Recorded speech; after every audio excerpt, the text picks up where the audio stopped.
A few weeks ago, the Supreme Court made a ruling on the constitutionality of the individual mandate as it pertains to healthcare reform.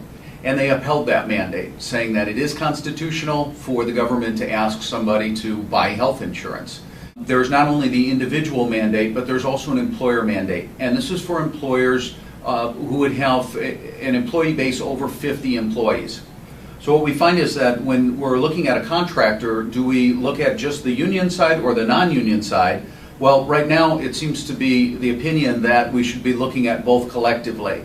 And that would move many of our contractors over that 50 threshold. So even though they may have only 3 or 4 or 5 people on their non-union health plan, they would actually could be looking at exposure to penalties as though they are a large group over 50 lives. These would range from $2,000 per employee to $3,000 per employee, depending on where coverage is arranged or who goes to the federal exchange for seeking subsidy. Healthcare reform in this decision now move forward all the complexities of healthcare reform, which in a sense look to be eliminating the ability for contractors to write their non-union group as a slice or a carve-out.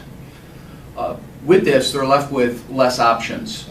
Those options would be joining the union plan. They would be to go to the exchange as individuals, and then the final one would be looking at the business setup corporately and seeing if we can create an eligibility pool that would allow for the non-union to remain.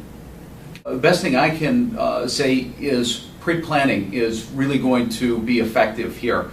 The more advance notice you have in the direction that you want to move gives you that ability to make the move over 1 or 2 renewals.